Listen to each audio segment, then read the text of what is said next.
Popping, man. What it do, man? Make sure my audio is right, man. It's been a while, man. It's been a little while. I've been busy, man. I've been a very busy man. Been working, trying to make this money work, trying to make the work do what it's supposed to do, and that's work. And then been out there on my campaigning, you know. I hit this party last weekend, not for 4th of July, but I mean the day before 4th of July. It's actually for 4th of July, cause I didn't do shit 4th of July. How long has it been? 45 seconds. I think I can cuss now. I don't know. I didn't do nothing for 4th of July because I was tired. I just watched like fireworks from my balcony. From the balcony of my penthouse. But, no, it got a good view, good skyline, so.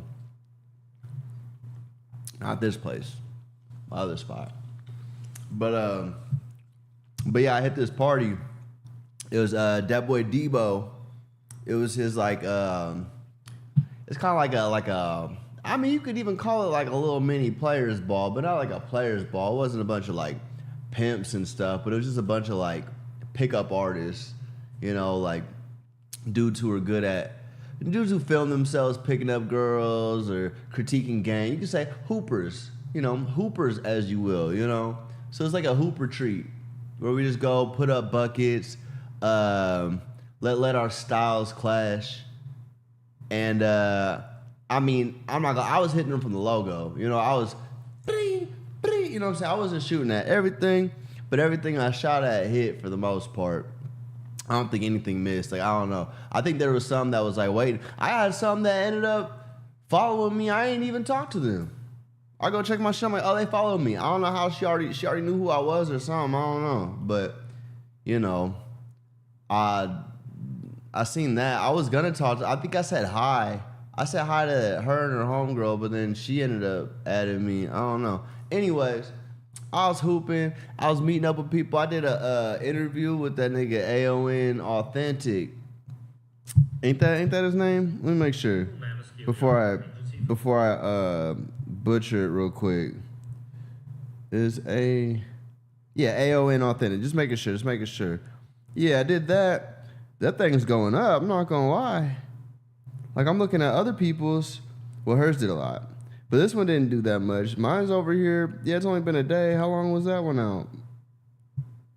5 days? Shoot, I might do like 3K views, 3K likes in 5 days. Hey, but no, it went kind of crazy.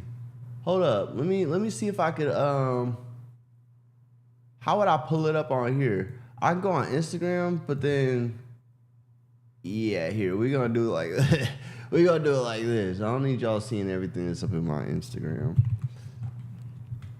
Let me see. Let me see if I can make it pop up. I should at least be able to find, can I see my, let me see. Yeah, I'm logged in. So I should be able to go to, like, man, I'm at home. Doing it on desktop's crazy. Okay, I'm on my profile. I'm gonna go to my reposts. Yeah, here we go.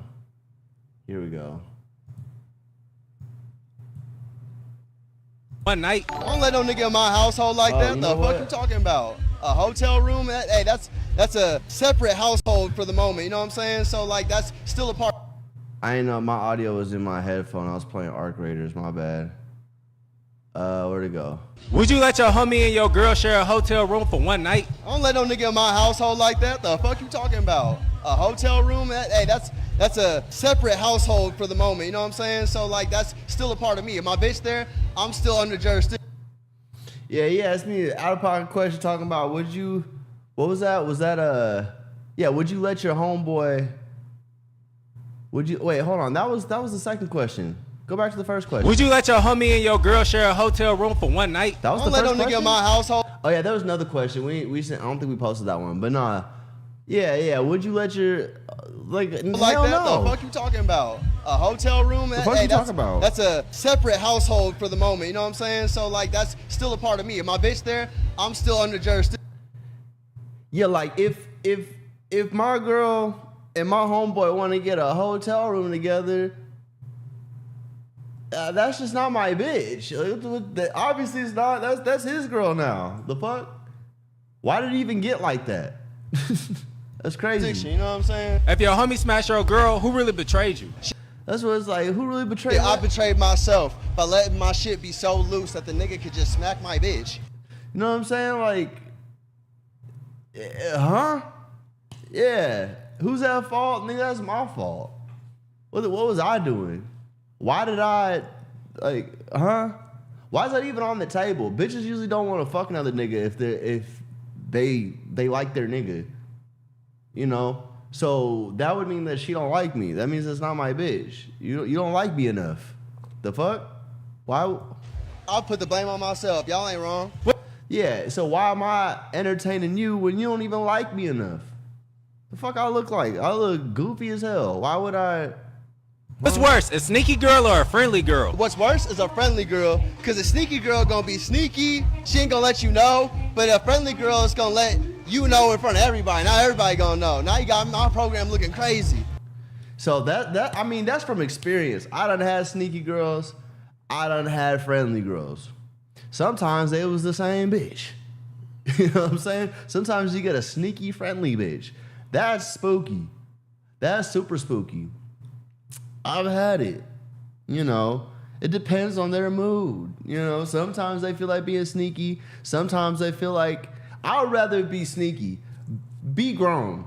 Do that shit over there. I'm not there to stop you from doing something that you want to do, but if you're doing all that in front of me, then I don't want you doing that. Go do you.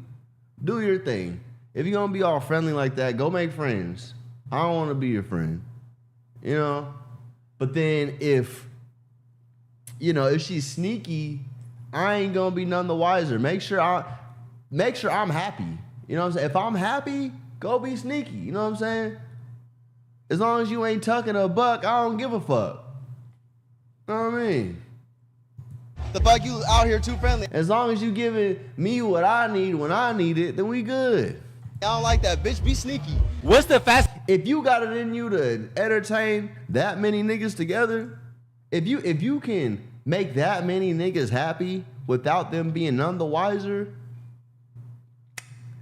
I don't know. Hey, shit, if you got enough bread to pay two niggas, that's crazy. I want all of it, but if you got enough to keep two niggas happy with the amount of money that you giving them, you a super bitch. Good job. Good job. You did it. You are good at what you do, and I ain't gonna stop you from doing it. As long as I'm happy. This is a way to lose a woman's respect. Man, be lying. You gotta keep it real with the bitch. You know what I'm saying? Hey, you gotta let him. So that's why I say, like, lying. No, if this is what. You know what I'm saying? Like, I wanted a better thumbnail in case I clip it. There's one thing lying, and then there's just not telling her everything, or not her telling me everything. You don't gotta lie if you don't got nothing to lie about. If you don't get caught, you don't gotta lie. So if you can keep things under wraps to the point that you don't get caught, to the point that you don't gotta lie about it, you don't even gotta talk about it, then it's all good. That means it's all water under the bridge. You know what I'm saying? That's where stuff gets sticky in relationships. Is when you're telling her it's like this, and then it goes another way, or let's say you get caught. That's where it gets sticky. But let's say you was doing whatever the fuck you was doing and you don't get caught. Nothing changed. The only thing that matters, the only thing that changed is information that you know in your head. You know what happened. So if she goes and does that, if she's the only one that knows it happened, I don't know what happened. As long as none of it bleeds over into what I got going on, I don't even care. I don't even care. I dead ass don't give a fuck. If, like, you go and do something that I wouldn't like and I will never know it. If I never know it and nothing ever happens that lets me know it, then it's as if it never happened. I don't care. So please be sneaky. You know what I'm saying? Don't got me out here looking like Boo Boo the Fool. Now, it's one thing if you're sneaky and other people know and everybody knows except for me, that's being friendly. That's not being sneaky. You know? I can't be the only one that don't know. But even then, shit, if I'm the only one that don't know and I'm happy, that's my own problem. That means I'm happy with too little. I need to up my standards. It needs to take more to keep me happy. If everybody else know some shit that would make me unhappy and I don't know, that's on me. I need to be more aware. I'm not gonna turn a blind eye. I'm definitely not gonna turn a blind eye to shit, but if you, I'm not gonna make you have to hide shit. But if you doing it to a point to where it's so blatant that I find out, then that's terrible. That means you don't respect me. You better lie. You better lie and respect me, bitch. You know what I'm saying? You better keep that shit under wraps. What it is, you gotta let them know from the jump that they signing up for this. You know what I'm saying? Yeah, let them, and keep giving them what they signed up for. If you don't give them what they signed up for, you're gonna lose the bitch's respect. You're gonna lose the bitch's trust. With that one, it's like he asked, "What's the quickest way to lose a woman's respect?" I said, lying. Now, if I don't present nothing for me to have to lie about, you know what I'm saying? Like if you catch me doing something, all right, you got me. I'm not gonna lie about it. I'm gonna tell you the parameters about it. You know, it's not gonna be excuses. I'm gonna tell you why it happened. I'm not gonna say it didn't happen. I'm gonna tell you why it happened. You know? And that's up to you. If you're okay with that cause being like, you know, you wasn't doing this enough, or you wasn't doing this and that, obviously I probably brought it up to your attention beforehand. So if you still wasn't doing this and that, and then this and that happened with somebody else, and then you're over here asking me, why did you do this and that? I already told you. You know? So that I'm gonna keep it real, but if I go do this and that, and you ain't none the wiser, then I just did this and that. I don't know. You don't know. So I ain't gonna lie to you. I ain't gonna tell you everything though. Yes. On a one night stand, is you staying or leaving? I'm staying because she paying. Ain't nothing really gotta be said about that. You know, I ain't just going out having one night stands with people. That's crazy. You know, like I mean, it's not too crazy. Go and do that. You know, but not for me. I'm already too far gone. I can't do that stuff no more. I'm like a monk. You know, I got a creed. Sometimes I don't be like jealous of niggas that ain't got no creed, but it's like, you know, you could just go out and you're single, you ain't got no girl, you could just go out and just smash on anything you want, you know? You could just see something and be like, I'm gonna smash it, you know? No, like, oh, I'm gonna need to do this first. I need to, you know, make sure that she knows what's up. You don't have no what's up for them to have to know. You just go smash. Like, it's disgusting, you know, because then you ain't got no value about yourself. Like, what, you's out there smashing this, smashing that. Don't nobody want to smash that. Don't nobody really want to fuck with you. You know, if you just letting it go willy-nilly, somebody might. You're going to have to box below your weight.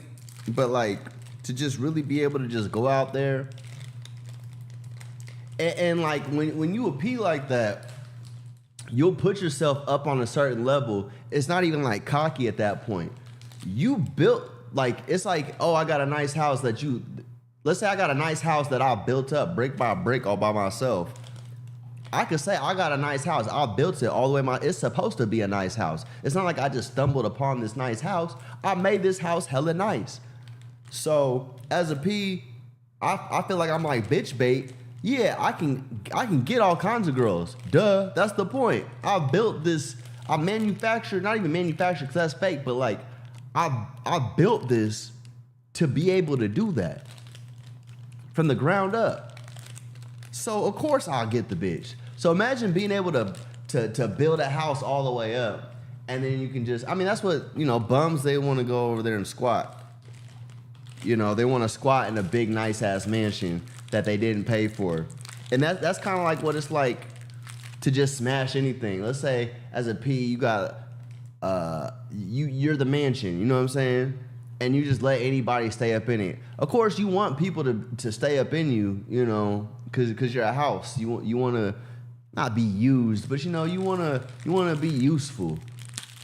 You want to house those. You know, me, I'm a man. I want to pipe some shit. You know what I'm saying? This is what I want to do. I want something on my dick, you know? But then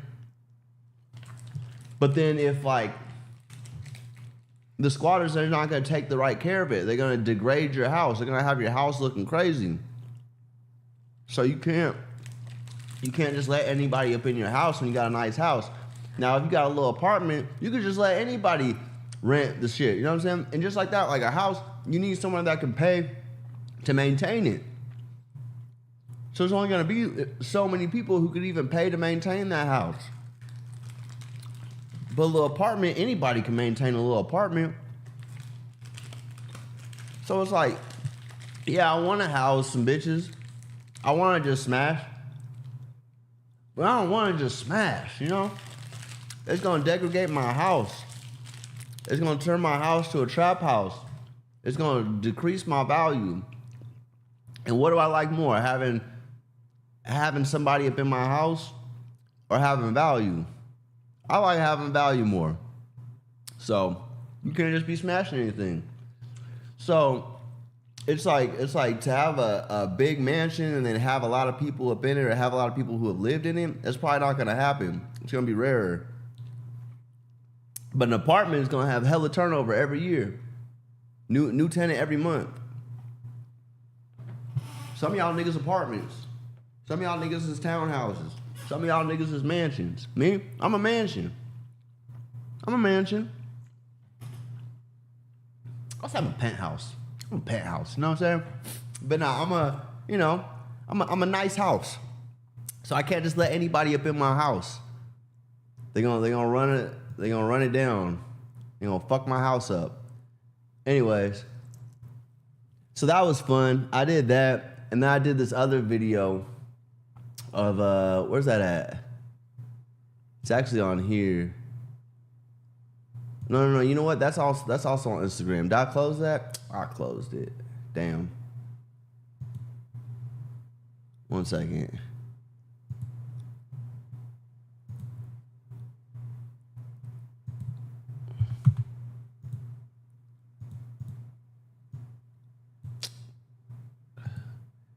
It's gotta be on Explorer.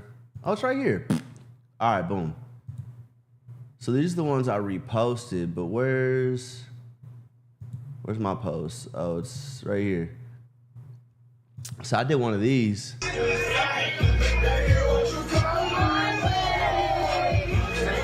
your name? I said, what's your name? So that's the first thing you should do anytime. Just ask them their name. Niggas be trying to come up with all these like crazy ass like punchlines or whatever the hell. Like, man, just ask them their name, you know? Your name? Yeah. I'm Alonzo. Alonzo? Yeah. Nice to meet you, too. I seen you a while ago. Yeah, I see you staring. She said, I seen you staring. Yeah. So that's the thing I'll do. It's like, I'm not going to be over there, like, shy and shit. I'm also not going to jump right on you. I'm going to give it like a little, like, okay. Give it like a good, like, 2-second stare. Look away.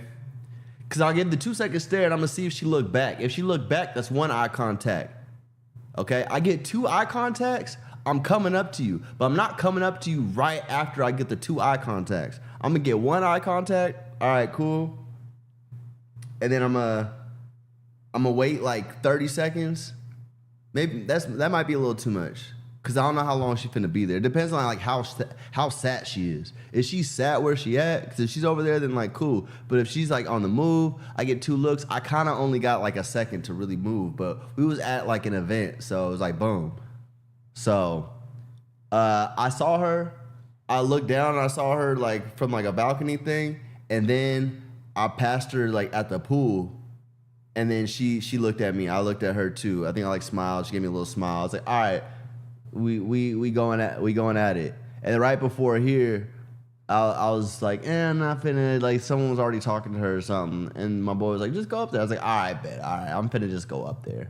So Then I walked.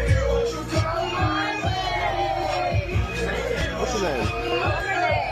I gotta pause it because it's every 7 seconds it's playing the song. It's gonna copyright my shit. Anyway. Renee? Yeah. I'm Alonzo. Alonzo? Yeah. Nice to meet you too. I seen you a while ago. Yeah, I see you, sir. Oh, you saw me stay? Okay, commentary by they gonna give me for this I try not to make it too obvious, but I try to make it obvious enough for you to know. You know what I'm saying? I know. Yes, like I didn't want to make it too obvious, but I made it obvious enough for you to know. You know, I just needed you to know that it was happening. You noticed? And I saw you with the glasses. I see you recording. Oh, yeah. See, I was like, no, I'm not recording. No, I see you with your glasses recording. Yeah, I need to get the little tape to cover the light, cause I don't be doing that. Oh, what's poppin', Ski Mask, man? Yeah, I need the little light blocker, cause you can see that. I mean, it's kind of creepy to be just recording people without them knowing, but like at the same time, if they're not like content creators, then they're not gonna know. So. We are here. Okay, sorry, I'm uninterested. And I turned it off. You see how she plays? She said, I'm not interested. Okay, now turn it off. Look at that. You interested. What's up? Well, so you stay out here? Yeah, so I was like, sometimes I do that. I give myself like a little second. If they're like, what's up? I'm like, I'm not gonna be like, oh, what's up? Da-da-da-da. I'm make sure I don't get no voice crack, no nothing like that, you know. Just gotta make sure. And I'm like, okay, where you stay? You know. I'm out here right now, yeah. Where you stay? In Central Phoenix. Now, I just moved out here from LA, but. I'm from Cali too. I'm from San Bernardino. San Bernardino? Oh, okay. I'm from the ghetto. Yeah, she said she's kind of hood. She said she's from the ghetto. I was like, yeah, I can. I was about to say, like, it's kind of hood there. Yeah, you tried a lot to cover up that face tag, but Not enough. Not enough. Yeah, he said not enough. Yeah, so you try to cut. You gotta like not neg them, but just like point out something that they did to modify themselves, and not in a derogatory way, but just that you seen that they did something that they might feel a little self-conscious about, like, let's say like a dimple or like a piercing or a specific tattoo, something like that, like something that they did to, I say the dimple because you can like give yourself dimples. So that's what I mean, like a piercing, like a dimple piercing or a dimple that was done by a piercing. Or if you like, what's another thing? Like if their nails are a certain way, you talk about their nails, or like an earring, something that they like specifically put on themselves and that kind of stands out. You know, you just gotta say something along those lines. Bring it up, but like kind of negative, but not exactly. I think you. That's all I know. Okay. And you see, dude try to come up, dude try to pop out real quick.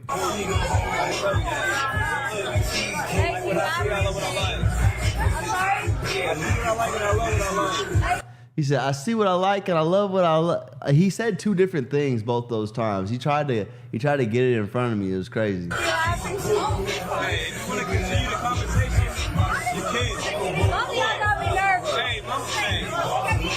don't be nervous. Don't worry about that. I promise. What's your name? I'm Renee. I'm Love. Shake your hand and get a husband. All right, nice. He said, shake your hand and get a husband. I'm sorry, that's not what I would say. Of course, I'm P, but like, I'm not finna be like, shake my hand and get a husband. No, that's not what's finna happen. I'm from California. I'm from Texas. Ah, the hat. I like the hat. And see, like, he said something, I respond as if like me and her kind of go like are a thing already, but not really. So you see, he said like, oh, I'm from Texas. I was like, oh, the hat. And she's like, oh yeah, the hat. Da da da. Now she's responding to what I'm saying, not to what you're saying. You know what I'm saying? So we look like a unit, even though I just walked up and talked to this girl 2 minutes ago. We look like a unit, and you look like an invader. You look like you're out of place. You look like you ain't supposed to be here, nigga. Know what I mean? Okay,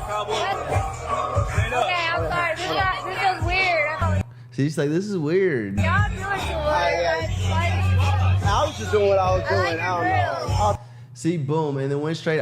She's like, y'all doing too much. I said, I'm just doing what I'm doing. And then she said, I like your grills. Boom. Now I get a compliment back towards me. You know what I'm saying? Like, all right, now it's back to us. I didn't have to say, hey, bro, go away. I didn't have to say, hey, no, we're having a conversation. I didn't ask her, hey, do you like me or do you like him? Or are you gonna talk to? No. Let it run its course. Let the game come to you. The nigga gets a steal, he gets a steal. If he doesn't, he don't. He get crossed up. Thank you. I want some. Yeah. She said, I want some. What do you want some of? You over here saying you want grills? You want some, you know what I mean? I'm gonna here. I'll give you my Instagram. All right. He said, I'll give you my Instagram. Boom. See? Simple. When all these bitches see you eating my pussy, they Whoa. gonna be mad. That's my wife. I ain't gonna be mad. Shit. And we could low key get a little package deal. You know what I'm saying? Cause I mean I cut it off, but we was all talking for like good 20 minutes. You know, we was talking for a hot minute, enough for her friends to come over. I asked her friends their ages, stuff like that. You know, but I found out me and this girl, we got the same birthday. So like, if you know, a bird in the hand is worth two in the bush. I'm not gonna be over there trying to mack at your friends. I already got you right there. We got the same birthday. So then boom, we have something in common that's pretty specific. And one thing I was telling niggas at the barbershop earlier that day is like one thing to really get like personal relations going, or like if you're trying to sell something, is find some common ground, and then find a way, like what I said find ways of like commonalities, make that like a topic, and then figure out how you guys fit with each other like right after that, because it's gonna already feel like you guys fit in a certain way, and then you figure out how else you guys fit in. So if you already got that niche, you know, I could holler at the homegirls or whatever. See, that was her homegirl right there, shaking ass. Everybody was all up on her shit. And see, she already seen me right there, and then she was like, trying to make it look like, I'm not gonna look. She knew I was coming. I know she knew I was coming. She probably felt it coming, you know? So, see, she goes, looks over there. We'll look completely. I tapped her on the other side of the shoulder. She said, she already knew. She knew I was playing around, but don't play with me because I ain't gonna play with you. You know what I'm saying? So, yeah. So that's what else happened. I got some other footage of me talking to some other girls and stuff too, but that's all in my app. So, yeah, that was smooth. It was a little smooth move, you know. So that was fun. What else I do? Yeah, you know, I met up with Debo. You know, I wonder if he has any footage from it.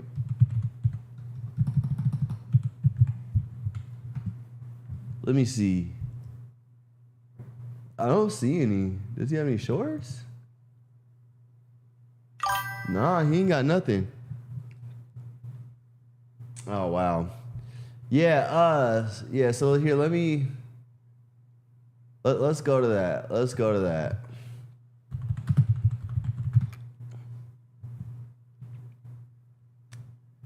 Where's the interview with Swamp Stories? That's a clip, but where's the whole one? Clip. Oh, it's members only. Ah. I see. That's smart. Well, you know what? We're going to watch the clips then. We're going to watch the clips. All these YouTube videos. No Jumper, coolest podcast in the world, and shout out to all my YouTube addicts out there, because I'm bringing you guys some of the most only, but I think intense that's lore dirty, imaginable. Right? Is that dirty if I get the members only and then I film myself reacting to it? That's dirty, right? That's dirty as hell. Yeah, This is the first ever interview with formerly anonymous YouTube icon. Swamp Stories is in the building. Thank you for having me. How you feeling, dog? I'm all right. A little nervous. Yeah, I could tell. A little nervous. I thought you weren't showing up. Did you try to shake his hand? Swamp Stories is in the building. Thank you for having me. How you feeling, dog? Oh, no, you pushed it. Okay. I'm all right. A little nervous. Yeah, I could tell. A little nervous. I thought you weren't showing up. First interview ever. Yeah. First time face has ever been on the camera, so. That's not true because you did all these YouTube Whack videos. his ass with a mask. for talking crazy. None of those had the mask off? Oh, okay. I thought that you did at one point or another. No. Okay, all with the mask. Damn. That's crazy, bro. So for those who don't know, how does it feel like having your identity kind of exposed to the world? We can go back and tell the whole story, but I just want to know how you're feeling in this moment. I never wanted this to happen. Yeah. Not necessarily because of fear, but I just like separating doing gang documentaries from being a human being. For obvious reasons. But now it's kind of like intertwined. They're trying to hawk your ass down, man. Might Yeah. as well come on No Jumper. Definitely. It's the year of... Over there doing police work, man.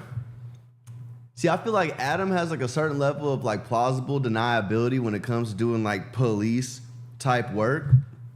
But nah, bro, oh, I gotta, fuck, here. Anonymous content creators getting exposed because George, also known as Grand Chat Wizard, he also got exposed. No idea who that is. For real. See, I'm realizing as we sit here that I think you're going to be in on everything that I know about. He's basically like Academics' bestie. He runs the Academics TV accounts and stuff like that. But then Charlemagne or Rock Nation or whatever basically exposed him as being an Australian Asian man. And, they're trying to basically get him out the paint. So somehow they were able to expose him. But, okay, give me the gist of it. You grew up where? San Francisco. Okay. Yeah. And so throughout your high school years and everything, were you super interested in hip hop? Were you really deep into the gang culture then? Or when did this start to creep in? First, I was just into basketball. Mm-hmm. Then I realized I was white, and I was like, it's not happening. Can't jump, can't move. I feel that. So then, but I was always tapped into, like, what was going on in San Francisco. I never knew, like, the other cities, but, like, San Francisco, because, like, I went to school with certain people who had beefs and whatever. So I was always curious about it. Like, why are they killing each other, these people? And I resent people who hold that sort of thing against me because it's like, you're telling me that there's organizations around the city that I live in and they're killing each other and I'm not supposed to be interested in this? And you're not supposed to have any interest in it. Right. Like, it's the ultimate, it's the peak of human evil is killing another. Well, the thing is, it's not your business. So, like, to make a business out of telling other people's business is crazy as hell. You know, it's hella crazy. It's cool to see what Adam, he, like, creates a platform for it. Him, he kind of, like Swamp Stories, he kind of creates a platform for it. But at the same time, like, he's exploiting them more than I feel like Adam is. I mean, Adam's showing his face with it. He's not showing his face, but his page is getting exposure based off of some other nigga killing another nigga. You know, and you telling stuff about it that, like, is kind of public info, I'm guessing, but you're kind of speculating, at least, like, especially with the X4 thing, like, and the Lil Yee thing. I saw a clip from that. And like that's kind of human, and I'm supposed to just be like, yeah, whatever. You know what I mean? Push away. And you can say like what you think, but don't say he did this and he shot this nigga and da da da da. That's crazy. That's crazy. Even if like the police say that a nigga did a certain thing, that doesn't mean that he did it. It's still allegedly, you know? Like these are real people's lives. And it's even worse too because it's like they're creating art in real time about it. Well, not only creating art, but like posting that they did it after they did it. Right. Yeah. You know? To me, it's and the most somehow obvious not thing, getting caught for it. Yeah. In the Bay Area. I don't know about LA, but no, for sure. I mean, like, thing is they could possibly do that, and then you shine a light on, hey, they posted that they killed such and such. You just helped the police. Maybe the police didn't know that. Maybe they did. Maybe they didn't. That could not be your problem, but at the same time, you're making it your problem. I don't like that shit, bro. I don't like the police don't need no extra help locking up niggas, especially and you're a white dude helping police lock up niggas. That's not cool. That's not cool at all. Adam's not helping nobody get locked up. He's helping them get themselves locked up. You know what I'm saying? But he's not actively like, oh, sometimes he'll ask you straight up, but at least you're there to defend it. Swamp Stories, he just be saying shit about people. They're not there to defend it. That's not cool. That's really not cool. It's not player. That's one thing that rap has kind of taught us is you can make a song and basically take credit for killing somebody, and unless there's like overwhelming evidence to go along with your admission, they're not really going to do anything about it. Yeah, you can, because it's art.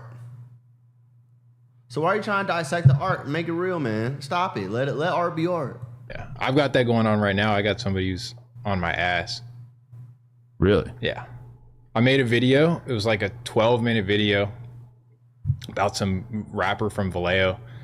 And I posted the thumbnail like before I dropped it. And I never ended up dropping it, but I posted the thumbnail.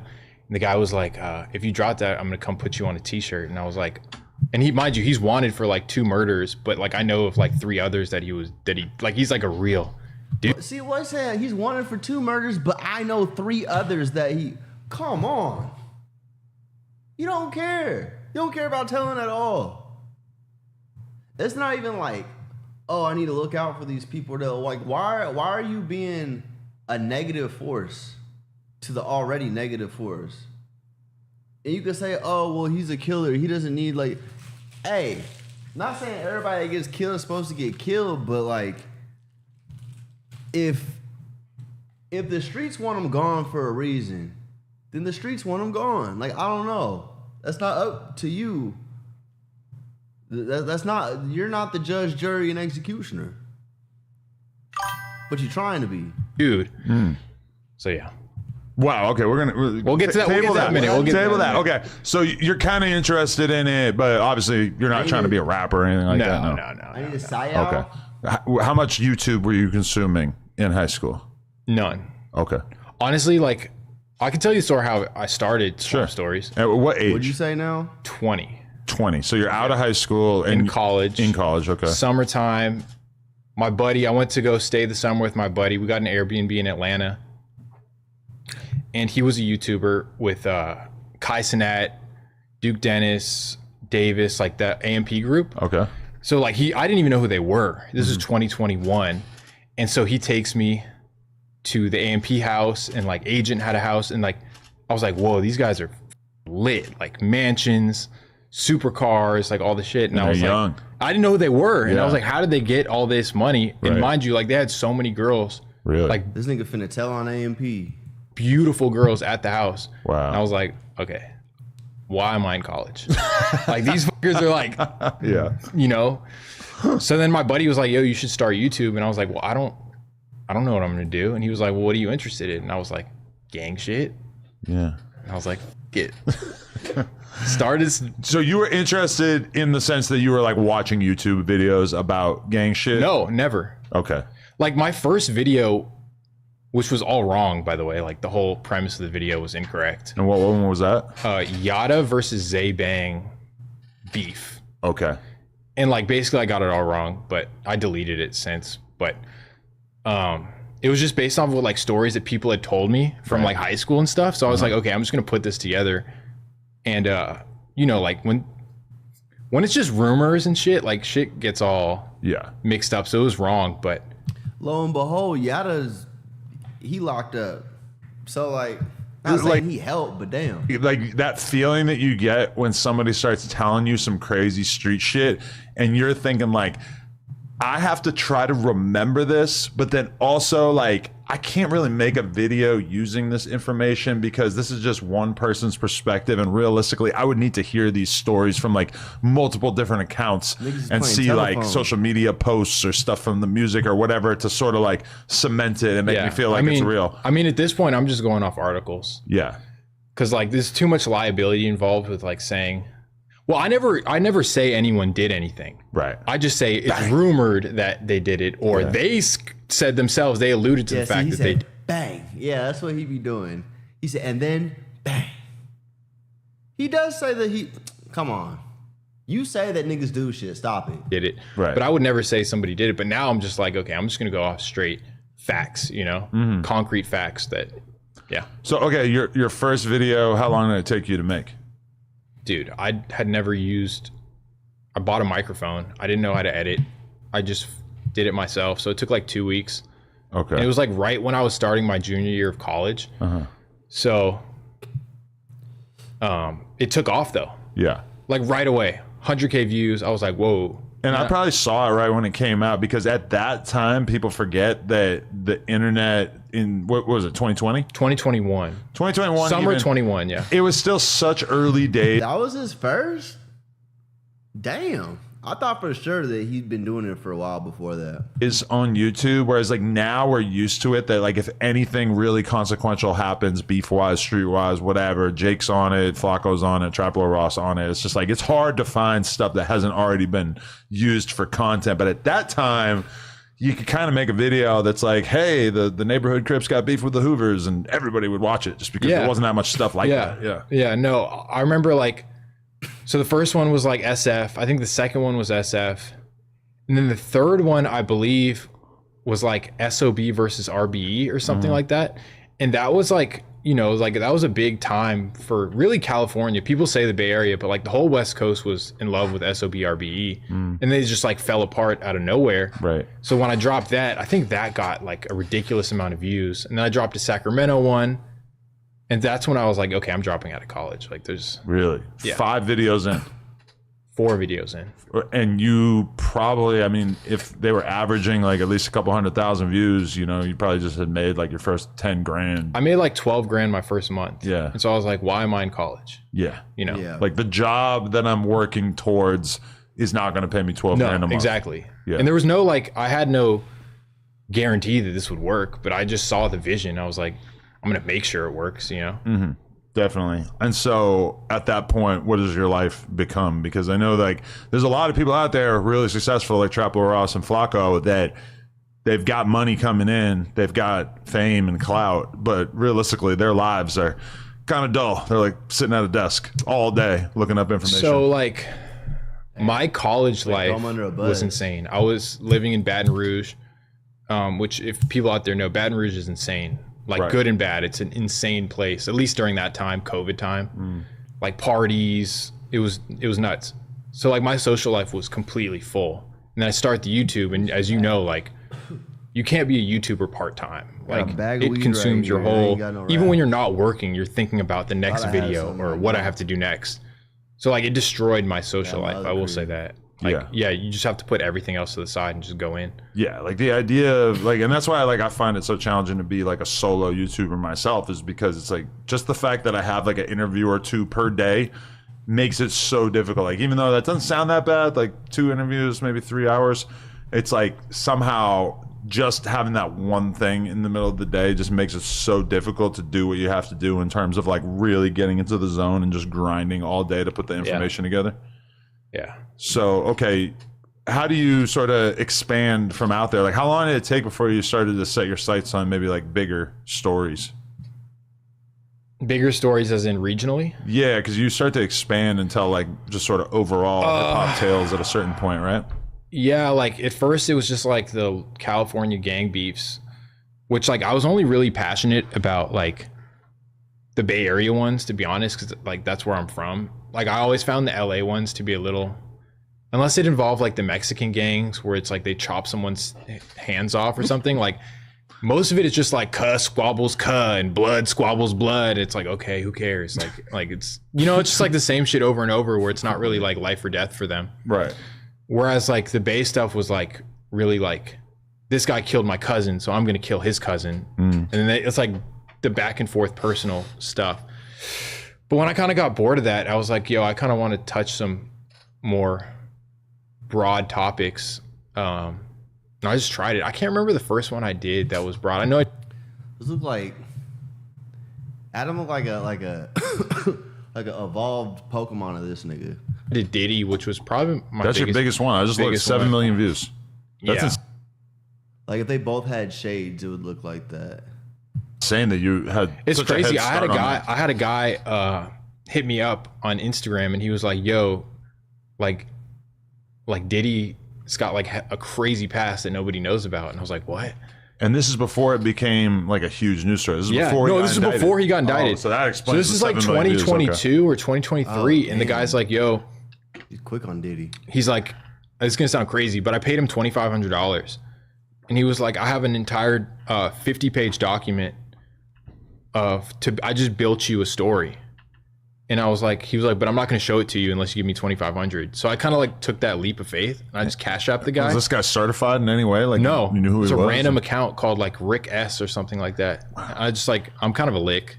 Damn, apparently, yeah. So I just like cash apped it and it worked out. And I was like, holy shit, this is insane. So like I wrote the whole script. Next time there, I need to tag the fuck up about this back shit. I tagged something over in the side, but see, you got Lil D over here. I see Drinks with Jinx. Shout out Drinks with Jinx, man.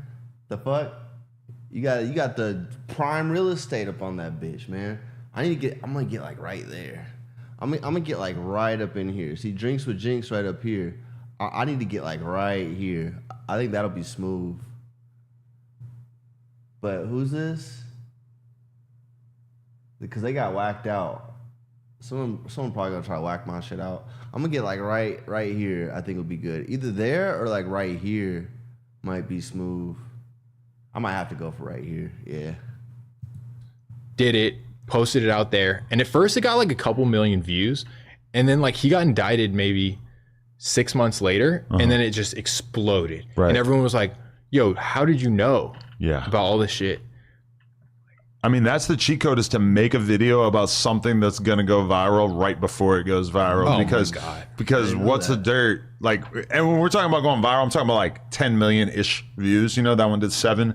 But like the fact that What's the Dirt was somehow clairvoyant enough that he made a video about you know, Kendrick and Drake, and then J. Cole and Drake and all this type of stuff. Like the fact that he made those videos before the beef started just allowed him to just explode.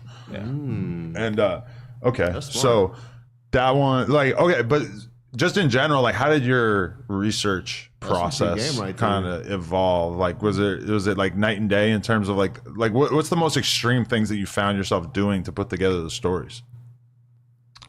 I wouldn't say the most extreme thing to put together the story, but like I would travel certain places to get footage. And it was kind of like I could just write it off as a business trip. So I would just like go to a city, get footage of the hood, and like walk in certain areas just to like reenact like the scene that I'm describing.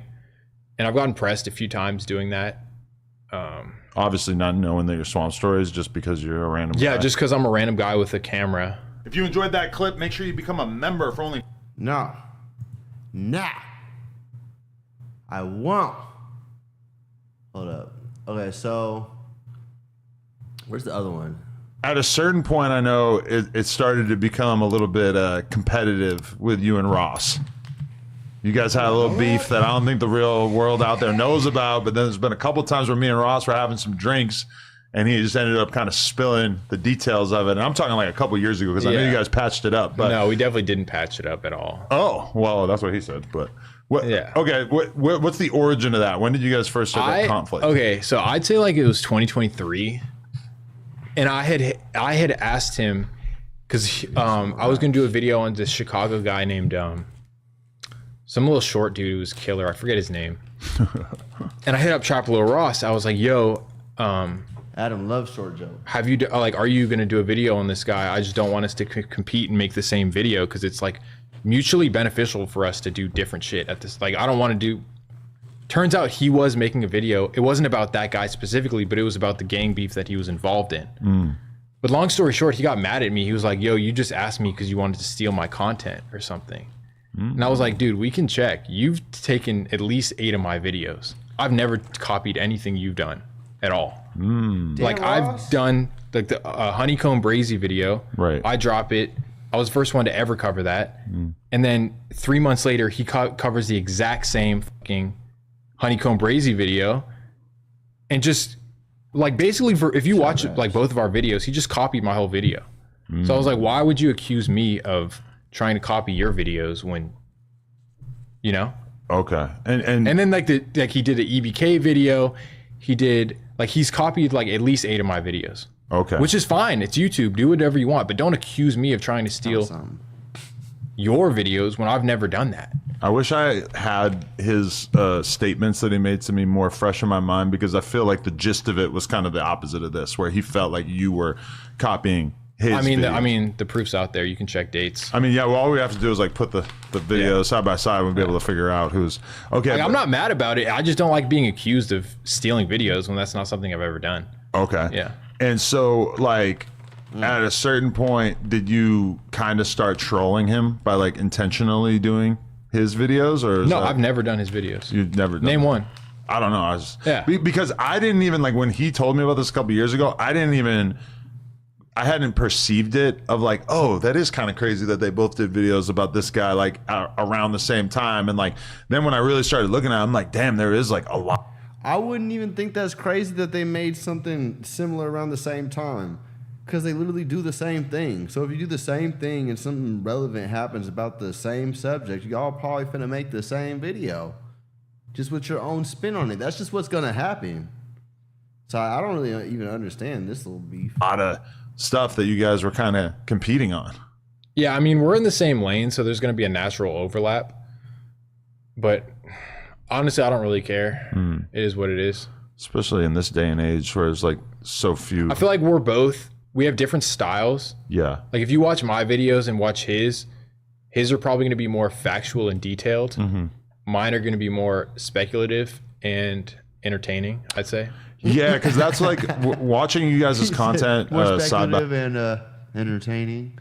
And he threw himself a nod. That's good. That's what you're supposed to do. side over the years. I have kind of realized that because like, you know, it's not like a terribly like hidden secret, but like his main channel with the documentaries for a while, like he couldn't drop anything without doing 1 million views. And then it kind of started to fall by the wayside after a certain point. And part of it, I think, was like just the fact that he sort of like ran out of topics that were like really viral or, you know, stories to tell. And then past that, I would say it's more so like the UK drill scene isn't what it was. So I think he was able to get popping during the UK drill scene. And whereas even Swamp Stories, he's more popping, like the more popping California gets, the more popping he's going to be, even if he's doing other things. Like that's his bread and butter. They're going to know like, oh, there's a California beef thing happening. I'm going to go look at Swamp Stories. You know, that's just what's going to happen. like at a certain point, he just kind of started like putting out videos that in some cases, like the Young Boy one or the Thug one, it's kind of like, why does this video need to be 6 hours of like insane, in-depth information? Whereas like when I watch your stuff, you're messing around a little bit and you're kind of trying to make it funny. And I feel like that is why your channel is able to hit 1 million maybe a little bit easier than his main channel. No, I give him credit for like his research is insane. I know he has a team. Yeah. I do all my shit solo. Oh, really? Okay. So like that's why it takes me forever to drop these days. Also, I'm just lazy. But it's like I give him his credit. Like he nails a lot of stuff. Right. But mine, I don't really, because I don't believe that the viewer cares that much about the facts. Like they don't care about the details of like, oh, this guy, you know, they don't care about the little minute stuff. Right. They care about the general theme and making it entertaining. You know, so that's kind of like the angle I tried to take on it. Yeah. And I think he gets that about some of his videos. Like the Thug one in particular, I remember telling him like, this is just too long. Like I don't need an hour and a half of you like breaking down all his albums and telling me about what songs were popular off each album. And I think he got that and makes stuff a little more concise now. I mean, there was a time where there was a lot of interest in the hip hop scene. Yeah, which is it's kind of dead now. By the wayside, yeah. It's kind of a larger thing about. Killed them all. I don't want to get into all that. No, the streets are no longer as intriguing to people as they were. Yeah, people don't believe the myth of the idea that all these guys are just because they all go broke, they all go to prison, or they all die. Yeah. So it's like you're living. I mean, they all be dying, and during like I feel like the end, like 2015 to 2020, or let's even say to 2022, just deaths. Just rapper deaths by abundance, you know, just hella rappers dying. And I mean, even a little bit before that, but it was mostly in Chicago because of the whole war in Chirac. But then just everybody started getting smoked, and then everybody started getting locked up. Now there ain't no rap no more. It's scary if anything now. Cause let's say you get too popping, now everybody knows all your business. Now somebody gonna get you locked up or somebody gonna pop you. Like it's gonna happen. You're gonna get shot. Like it's not like somebody's going to be mad enough to shoot you if you don't watch it, or you're gonna get locked up. Either way, you're gonna have to go through some of those to be a rapper and make it. Your entire lifespan is like of adulthood is like 18 to 25 if you're lucky. Right. And then it's just, you're done after that. Yeah. So like the general fan is like, there used to be this allure of like, oh, this guy's so fucking cool. Like Lil Durk walking in the interview with $10 million cash or whatever it was. And now it's like, he has no future. Like it's over. Yeah. And like, you know, Yeah, I mean, even if you were to just isolate it to Chicago, it's like you've got all these dudes who built names for themselves in like 2011 or whatever, and like almost all of them are dead, in prison, or they're like a Chief Keef who's basically, you know, up in the clouds. Like you're just not really, he's not supplying content for a channel like yours anymore at this point. And then you expand that out to all the other cities, and like there was this like sort of renaissance in YouTube content where I always go back to that video that Trap Geek did about Maxo Cream's Hoover video, the music video that took down a neighborhood. And it was like really, when I watched it back recently, it's like, oh, this is mostly just a good YouTube title, because the video didn't really have like that much information about the music video shoot that kind of got like a whole neighborhood indicted and shit. But like he was able to make that video about a video that had came out like 4 years before that, and that is so impossible. But there was like a gold rush at that time where people like you and Ross telling all of these great street stories. Yeah, I think I got in at an amazing time, 2021. Right after COVID, like Young Boy was the biggest thing in the world. Dirk, ESTG. Like every region had popping rappers. There's a slow beat, and it had like really got you popping. Like now, hip hop is really just a black audience, to be honest with you, a black and Hispanic, a little bit audience. The casual white audience, the casual white audience that used to like listen to Pooh Shiesty or like Young Boy or Dirk is like listening to Riley Green and Morgan Wallen now. Like that's done. Damn. So like I've noticed that's reflected in my views a little bit. Damn. Like my California videos still do the same views. Is that what it is? White people, y'all done with rap? Y'all put it down? You killed them all? Is it all right? They all dead. They all locked up. We're good now. We don't want no more rap music. Give me my Morgan Wallen. You know what I'm saying? Really, what I think really happened, and I don't think people are gonna admit it, I think Yeet happened. Yeet happened. He was white. He kind of did like the sound that everybody has been looking for like the last like 15 years. He did it. He did it to the extreme. Dropped like 4 albums in a row that were amazing. You know what I'm saying? No skip albums. And then he switched. He said, all right, I'm kind of done with this. I'm gonna do 2093. And then now all the casual, because they probably went to like the rage type beats. You know, you got like Summers and Yeet and shit like that. You got Osama Sun now and shit like that. They probably went over to that lane, like the hyper pop kind of lane, versus like the street nigga lane and shit like that. Because all like they can't even put out enough content no more. Because Thug got locked up, Pooh Shiesty got locked up. You know, who else? I mean, Paulo Wong got locked up, but he's out now. Just everybody got locked up or they got shot. You know, like fucking Pop Smoke got shot. You know, everybody that led a certain like subgenre of rap, they either died or they went to jail. You know, like Dirk's in jail. I mean, NBA YoungBoy is out, and that's why he's able to do everything that he's doing. But even like half the time he's on house arrest, he can't make content. He can't move around the same way. You know, even like let's say like Bobby Shmurda happened. Everybody's streaming now too, cause like we kind of like blew up the whole like celebrity culture. Everybody's too like in everybody's face now. Everybody's like there's no more allure in it. There's no mystery. So because of that, now it's like we already have all the content on demand that we want. We want it even more in demand. I need to see it live. I need to see you right now. I need to see what you're doing. I need to see what you ate today. Okay, all that rapper stuff that you're telling me about, making me form images in my head. I need to just see it. They don't even want to hear you say it no more. They just want to see it flat out. So that's what we got. Like when I cover like a Pooh Shiesty or something like that in 2023 or 2021 would have gotten 1 million, 2 million views. Now it's getting 500,000. Just because like the general populace of the average American YouTuber does not care at all. Yeah. Yeah. The interesting thing to me about that is that I feel like young people determine what's hot in the culture, and black people influence what's cool in the culture. So it feels like we're at this like time period in which the general public is not terribly interested in hip hop. But I don't really think that those two sort of like immortal laws that I just said there, which is that young people and black people influence the culture, I don't think those things go away. I think that even though we might be in a moment right now where hip hop is not really intriguing to the masses, that it has to come back at a certain point. But what I think might be done is the streets having such a tight grip over the hip hop audience. Yeah.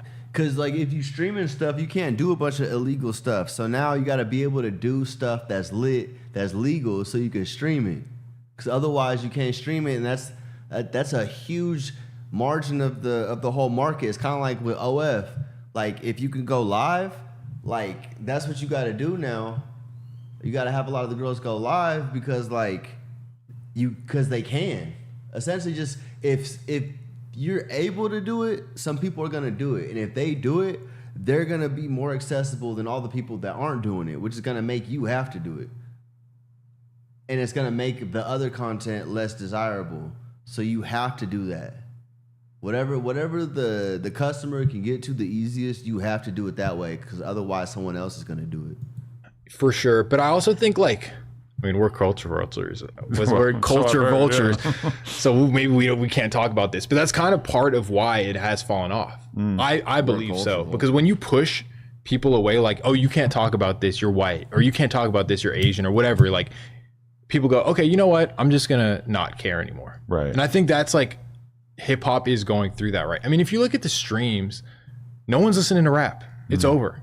Yeah. Like there hasn't been any rap in the top billboards in Besides years. Drake. Does that count? Yeah, but I mean that's As the closest hip-hop? we got, you know. I mean, you know, but there's no like Lil Durks. There's no like even Young Boy can't sell anymore.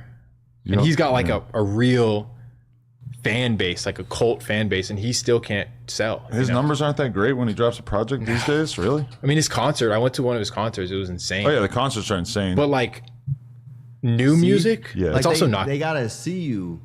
If they're not seeing you every moment, they don't even give a fuck about you. Like you can create some art. People don't care about art no more.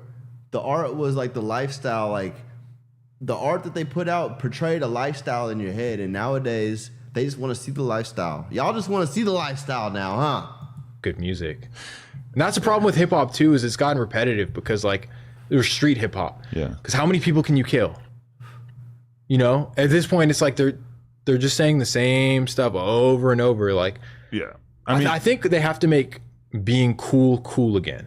Like having money, having girls, having. That's why I say flex culture is like pretty much over at this point, you know? Because I mean, one, you can't really pull the facade that you got all this and that when everybody's all up in your face all the time. There's no mystery, there's no allure. I can't say I got $1 gajillion. I have to show you that I got $1 gajillion, you know? So like that's where a lot of it is, and like the glam of it, and plus we're like low key like almost in a recession. That's not that cool to just be flexing in everybody's face when there's systemic shit that's going on that's making it to where people can't put food on the table. It's not cool. It's not a cool thing to do.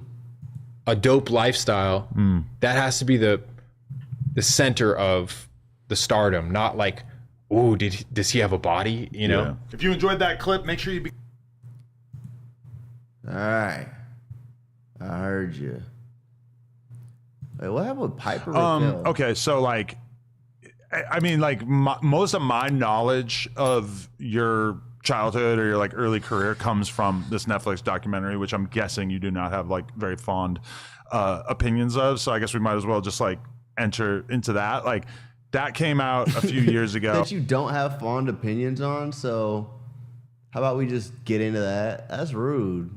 And when I was watching it, like I feel like I haven't been in the media space for so long. Like immediately my brain was going towards like certain parts of this feel really exaggerated, and I was guessing that you probably wouldn't agree with a lot of the framing.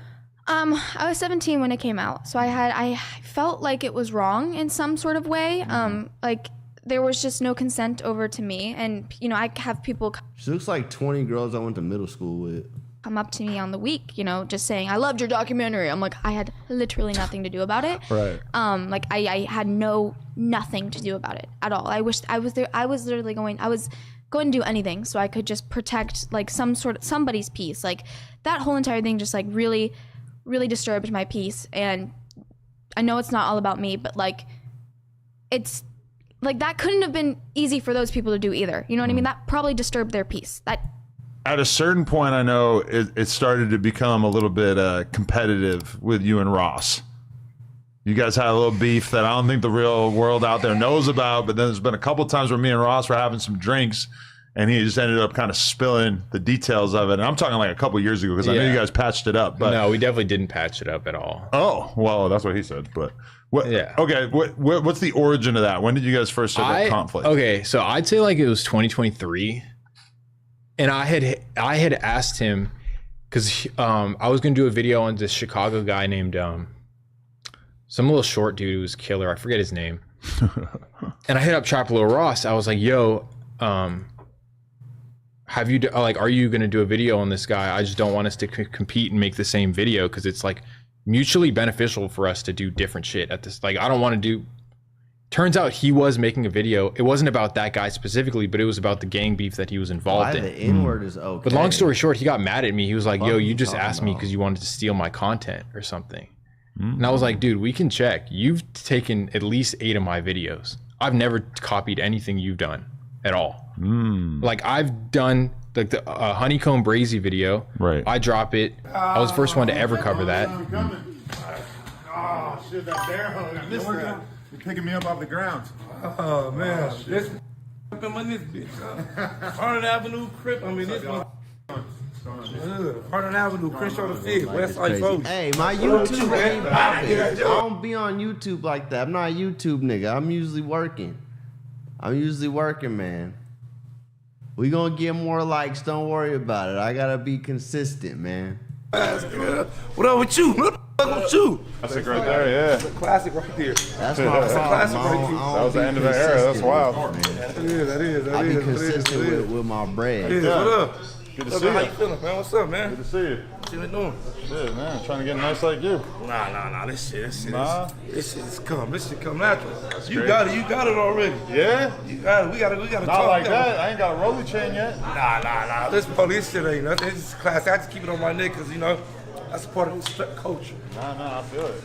Yeah. We got a long way to talk. We got a lot to talk about. We got a lot to talk about, though. Yeah, you gotta smoke a blunt first. No. You see this right here? Go to my Instagram. I get way more likes on Instagram. All right, they know me there. They don't know to look for me here yet, man. And I don't even be posting about it on my Instagram like that. I could have posted, hey, I'm live right now on YouTube. Come holler at me. I ain't even do that. All right. I got my own weed. I got my own weed stuff. My own weed stuff. I'm just filming. Oh, you got your own post weed some shots, clips but you're still later. not gonna indulge? No, I'm not gonna indulge. And I got my own cartoon. We got a lot of shit to talk We about. definitely got a lot to talk about. We got a lot to You ain't catch got up on. You wanna get in there? This motherfucker, let's go. I didn't even know I had a like. Thank you. Talk about, bro. Come on, bro. We got a lot to talk about, bro. All right, let's crack it up, man. This motherfucker on? It's on. Vernon Avenue. It's on and popping. I'm on your ass. I'm on your ass. Should have known it was gonna be like Vernon this. Avenue, I'm on your ass. I'm gonna let you do yours. All right. You did bunk, bro. You did bunk. You know you did bunk, bro. You know you did bunk, bro. You know you did bunk. You know you did bullshit. Hey, look, you Define did. bunk. Hold on. All right, I'm gonna break all that shit down. I'm gonna break it down from the beginning to all the way to the end. Okay. How you did bullshit, bro. You did bunk, bro. You did some shit, bro. That I ain't been into this motherfucker like a year or something now. Almost a year. Oh, like almost a year. are- Since my incident. We're Yeah. 10 days away from a year. Yeah, Well, basically, 10 days away from your accident. Yeah. Like, bro, if you let somebody come on this motherfucker, bro, and then you I want to jump over the table because you hit the motherfucker with the diss song. You came out with the diss song. We'll get to the diss song. We'll get to the diss song. Hold up. First off, we go to the incident happened. I'm thinking like, if a jump on your motherfucking show, bro, and by me and you being me and you being straight and friends and we got a bonding relationship. I'm thinking like if a motherfucker get up on there talking some bullshit, you'll be like, all right, bro, like stop that, bro. Like, all right, let's talk about something else, bro. We ain't about to do all that, bro. You know what I'm saying? I got too much respect for him to be talking like that, bro. We're gonna cut that, we're gonna stop, bro, and we're gonna talk about something else. But we ain't gonna do that up here, bro. We ain't gonna talk about him because I got too much respect for him, and plus he in the hospital right now. So I'm not gonna do that, bro. You know what I'm talking about? Cause that's like somebody said something about you, and something happened to you like that, and I get up there and with a motherfucker right here, and the whole time me and you being all this, what's the name, and I get up right here in front of somebody on the show, and I let them just start popping it, and I know you know, I'm about to go, hey, hold on, bro. Oh, that's cool and all that, whatever you got a problem with, but talk that shit on another time, bro. We ain't about to talk about that, because he in the hospital right now, bro, and I with him, bro. And that's my boy, you know what I'm saying? I'm going to cut that short right there. You didn't cut it short. You smiled, you smirked. You smirked. I'm thinking like you would have cut it short, like, you would have told him like, nah, bro, I'm not doing all that. I with him, that's my boy. You know what I'm saying? I'm not about to talk like that. And he's in. Yeah, but he wants the clip. He's gonna try to get the clip, of course. Is this the same clip, basically? You gonna apologize? So, number one, I just want to start this off by saying that I do apologize for any hurt that I put on you at that point when you were in a very, compromised situation and everything like that. I was trying to manage the situation as good as I could. I didn't want to offend you. It didn't come from a place of me wanting to make your situation any worse than it already was. I have always had love for you. I do view you as a friend. I've always had respect for you. And for sure, in that moment, if I had known that by even letting them get it, like from my perspective, it was kind of minor. The shit that Munchie and King Pill said, I thought what they said was kind of minor. And I thought that my reaction by I still stand by the fact that I didn't laugh. I smirked.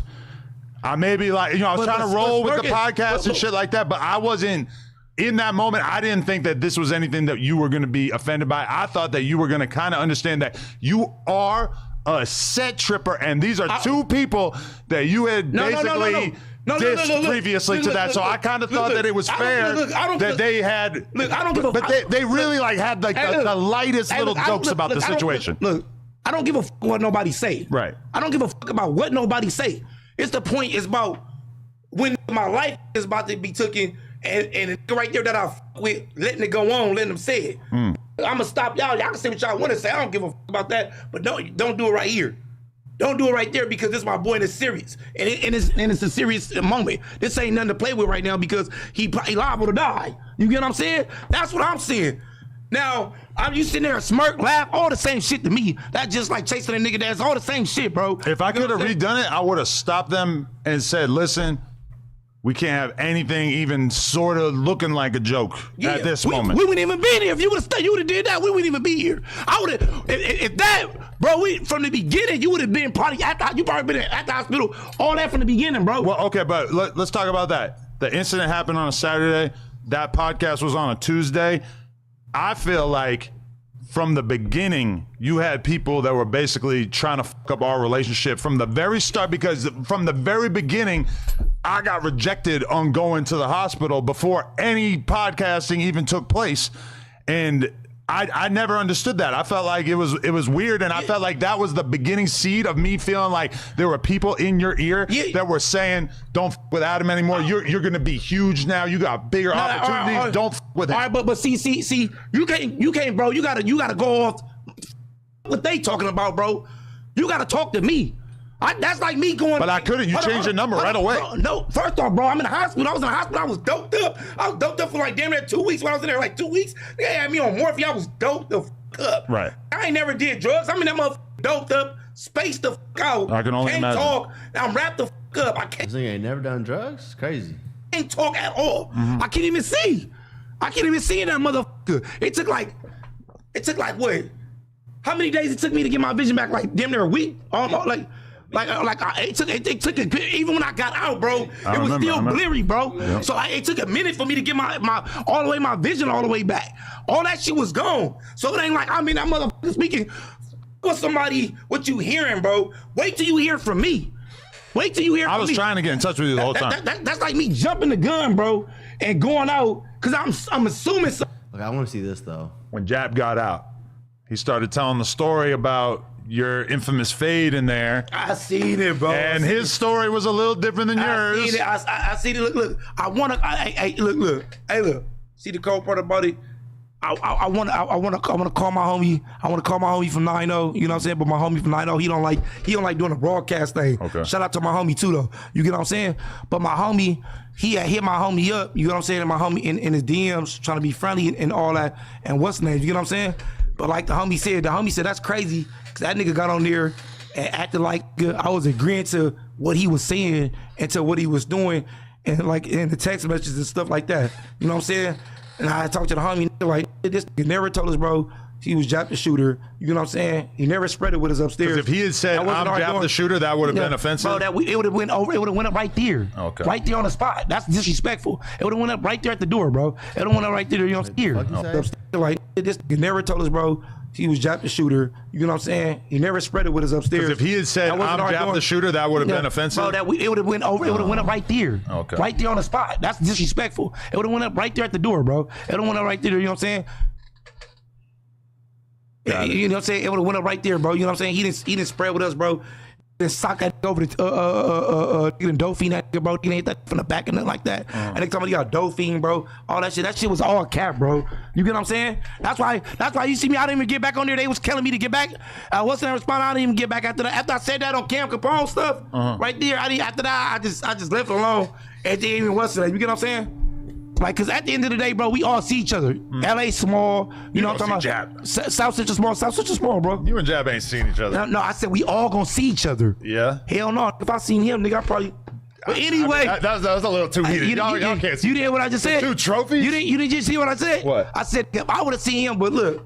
But anyway, I say LA small, bro, and eventually we all see each other. Right. So you know, one day we gonna cross paths. I'm just saying, South Central small, bro. Okay. We gonna cross paths, bro. You get what I'm saying? And that's how it is. It could happen. Yeah, it's gonna happen. South Central small. Right. What do you do? If you're not, unless you're not in the area. But I feel like you never see like the top ranked Hoovers. Who, me? Yeah. Gotta be sliding. Bro, they probably see me just like I see them. You get what I'm saying? We probably slide. You know what I'm saying? They probably like I pass by in cars. I seen this nigga on Fairfax before. I seen him on Fairfax and what was that? It's basically Fairfax and Melrose, but down the street from Melrose. So it's at that one chicken spot that's in between like Melrose and 3rd. Yeah, I seen him over there. Bro, like we slide, bro. See, LA you small, see bro. Are you describing giving a pass? But if we see each other, bro, we know what we gonna do when we see each other. Pass is given. I know our pass is not gonna be given. Sounds like a pass. Yeah, it ain't gonna be no goddamn pass. Hell no. Westside 40s. I'm in favor of passes. I think we gotta keep the peace. Yeah, that's cool. But the only thing I'm just saying is this, bro. When people see each other on Westside 40s, bro, nigga, at the end of the day, like I always say, bro, you know what I'm saying? Keep that same energy how you was doing it, and just keep the same energy when you see me. That's it. Okay. That's it. That's why I don't go back and forth with niggas on here. I don't do all that, because when I see you, just keep the same energy and make sure you say the same shit you was doing. Oh yeah, did it piss you off when Crip Mac told his story about fighting Jap in there, and Crip Mac was hella respectful, and then Jap told the story and he was hella disrespectful? That nigga, like, shout out to my homie Crip Mac, cuz, you know what I'm saying? But you know, you might look nice with that. You know what I'm saying? Bro, he got his way of however he going, what's the name? You know what I'm saying? But that's just an enemy for you. You get what I'm saying? But that's how you want to take it. Like, at the end of the day, bro, don't forget you still beef for their hood. Right. You get what I'm saying? No matter if you fought this man or y'all become cool or y'all become to understanding and y'all break it down and y'all, you know what I'm talking about, y'all have a understanding. You know, like in jail, when you fight somebody, you know, fight your enemies, bro, you know, and we live amongst each other. So we have a respect level inside the door with each other. We know what's up. We already got down. We know what time it is. You know what I'm saying? So we all on the same side, especially when it comes down to riots and shit. But don't forget, you still beef with that man. Right. You still beef with his hood. So however the way you when you hear him say something, you know what I'm saying? Especially you gonna say it like that, bro. And all that, like, all that, like, bro, like, we gonna keep it respectful, but other than that, you my enemy. You get what I'm saying? That's just how it is. On Vernon Avenue, nigga, our hoods don't get along. You my enemy, nigga. That's just how it is. You know what I'm saying? And you know how the homie said it. That's the homie, cuz. You know what I'm saying? However you want to say it, I can't tell nobody how to say it, how they want to say it, but 40 come, I'm not doing all that. Okay, but Jab Yeah, said, homies, I'm not. Jab said that the main discrepancy between your versions of the stories is that he said that he had just got the best of multiple of your homies right before your fade. No, look. You basically said that was cap. Look, bro. Like I said, bro, he squabbled two homies, bro. Mm-hmm. You get what I'm saying? Bro, that nigga didn't, look, it was, you know, they do breakfast. You can squabble at breakfast in the morning. You can squabble at night, at dinner. Most times niggas squabble at dinner. Okay. And sometimes a lot of times squabble at breakfast. Or if it's serious, they just rack it and try to watch out for the guard. You get what I'm saying? For y'all can do y'all stuff. Bro, when we get in there, bro, the water fountain was right there, bro, on the dead homies, bro. You had your air, you up here talking about you out of air and all that. Man, he try to play the sympathy role. He try to play the sympathizer role, cuz. That's the reason why I got mad. Because I'm like, you trying to play the sympathizer role, nigga, and all that. Like, first off, I didn't tell you to get put on your hood. I didn't tell you to get put on your hood. That's on you if you got put on your hood. I didn't tell you to beef in your gang, nigga. You don't want to get your ass socked on or socked out or something happened to you, get put off. I didn't tell you to get put on your set. And that wasn't even our dorm. That wasn't even our fucking dorm. Oh, yeah, you took issue with that. Yeah, our dorm It was not actually a neighborhood dorm? The neighborhood dorm, everybody like the homie, and that's what one thing the homie got mad at, bro, because our dorm was upstairs, 828, bro, you know what I'm saying? That was a mixture of dorms. Really, to me, it was like a hub and dub dorm. Everybody would say because it was more of them than anybody else in there. You know what I'm talking about, Compton and Watts. But on the dead homies, you get up here talking about, oh, well, he was bigger than me. Oh, gotta went in there on the dead homies on Westside 40s. Yeah, 18 get squabble 38-year-olds, 40-year-olds, and all that. I'm not giving no excuse from Vernon Avenue, so I'm gonna squabble up. I'm gonna get in. I'm not about to give you no excuse. I don't care how old you is, how big you is. I'm a squabble. That's the point. That's where your respect come in at. It don't matter how old this nigga is, how big he is. That's how ops go. When you walk in there, what you gonna think that all ops gonna be small? All ops not gonna be small, bro. Right. Everybody know that's watching this, they gonna say all enemies not gonna be small. You got some swole ones, big ones, small ones, some frail ones. And he's like the most swole you ever seen. He's short, but he's like, bro, however you run into your op, nigga, get it in. It don't matter about your age. You complaining about your age. Once again, I didn't tell you to get put on your hood and come to jail. You got put on your hood, not me. You got put on your gang, nigga. Nigga, I didn't tell you, nigga, you complaining about ages. He complaining about his age. He complaining about size. He complaining about he was way bigger. Man, they got 1,000 excuses. Nigga, just say, nigga, I went in there, I got down, and that's it. Just say, nigga, I went in there, got down, I got my ass whooped, bro, and that's it. Nigga, you giving 1,000 excuses, nigga. Like, that's why I said, that's why I let that shit alone. Like, man, I ain't got time. And then you got to think about it. That nigga did a whole goddamn interview, bro, and none of that nigga interview went viral, but just my clip. Ain't talking about Crip Mac. Go look at it. If I'm lying right now, I give you $5. Go look at it. None of the interview went viral, but that part. None of that shit. All that I went to a show with Blueface the other day, though, and I got to say that he's kind of lit. Like, the crowd was going nuts for him. It was actually pretty impressive. I got to give it to him. Yeah, well, that's different from gaming. We talking about gaming. I ain't talking about his career. You know what I'm talking about? That's like talking about my career. You know what I'm talking about? I feel you. I ain't talking about his career. You get what I'm saying, bro? I'm talking about game making wise what the man stated. That's it. Okay. You get what I'm saying? Look, it's like this, bro. Enemies fight all day, and that's how it is. You get what I'm saying? Nigga, you win some, you lose some. You get what I'm saying? Just nigga, tell the truth. Keep it across the board. You get what I'm saying? And so you never shared a spread with him in jail? Never in my mother. He said y'all did. They got some West Side 40s on the dead homies. I never did. So that is a whole different nigga, level. Hell no, nigga. On the dead homies, bro. That's on the dead homies, bro. That make me want to call my homie, bro. But my homie don't be doing the little internet. You don't want to do the internet. That's why he was mad, bro. On the dead homies, cuz. And shout out to my homie. But on the dead homies, nigga, like never. How do you feel about 607 Unk repeatedly pushing this narrative that he put some kind of curse on you before your hand thing happened? Yeah, how mad were you about that? Yeah, that little dumbass. I want to break that motherfucking Tifo. And then I had to think about it too, because you got to think about it. Look, when I got on him that day, and when I was on him, he gave me a little package, like a little baggie, bro. It was cut up money in it. It was cut up. It was a cut up dollar. Oh, that thing. Yeah. Yeah. Remember that day? You remember that day? Yeah. You remember that day? He always has the cut up money. Yeah, bro. He had the cut up dollar, bro, and some other shit in it. And then he gave it to me. Bro, I don't know. You know what I'm talking about? He be doing that voodoo shit. But I can tell you one thing, though. That little motherfucking bitch, if he did, I'm going to take that nigga life. But that nigga, that motherfucker, like. And then remember the cup feel.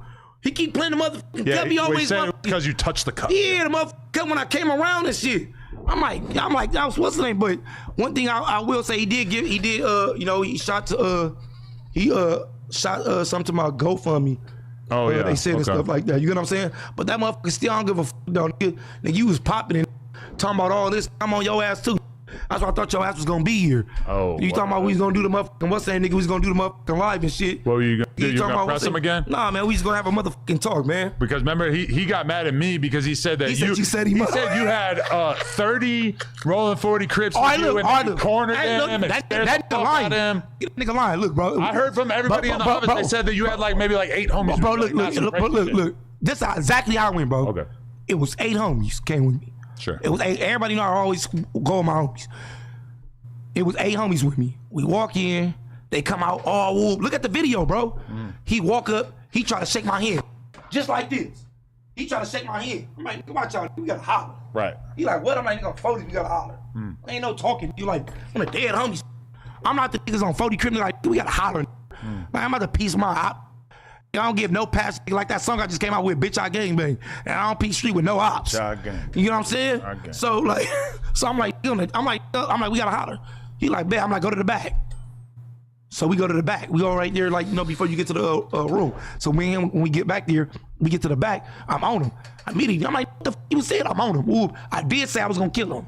I did tell him that. Okay. I said, nigga, I'll kill you in this motherfucker right now. Nigga, I'll kill you right here. I did tell him that. You know what I'm saying? So when he said I told him I'd kill him, I did tell him that. That's why I'm like, he ain't lying. I told him, get woo woo. So then we went up, you know, I hollered at him, and after that, he like, no, woo woo. So then we came in, this motherfucker. He was looking around for the security. He had security. He was looking around. No, for bro, it? he was looking around for security. Come help me. He said, you always have paid security here, and on this day, That's not that day. hey, I swear to God, look, I'm not gonna lie. When he started breaking it down, and I started listening to him, I'm like, damn. You're like, damn, you must have been scared, I'm like, right? Did this nigga Adam set him up? But did you feel like I was setting you guys up? Because that was not my intention at all. Yeah. No, I didn't feel you was setting them up. Right. But the way he started putting it, I'm like, what the? But then when you guys actually had the conversation, like I was telling him, I'm like, bro, 4 Extra gave you the pass of a lifetime because you were doing interviews calling him gay. Yeah, bro, that's like what I'm saying. Like 4 Extra, like, bro, all he did was talk to you. You are good. But look, then the cold part about it when he walked in, bro. We talking, but like I told him, bro, it don't matter if Adam had the security there or not, bro. Still was gonna get on you. It was still gonna go like that. The security would have had to stand there and listen to the you yell at him, or put him out and try to kill him. I see this nigga right here, nigga. I see this nigga. I'm gonna fucking kill this. Really? I really want to fucking kill you. What do we have to do to get past that? The whole murder desire thing. My birthday in 6 days, so that's what you about to do.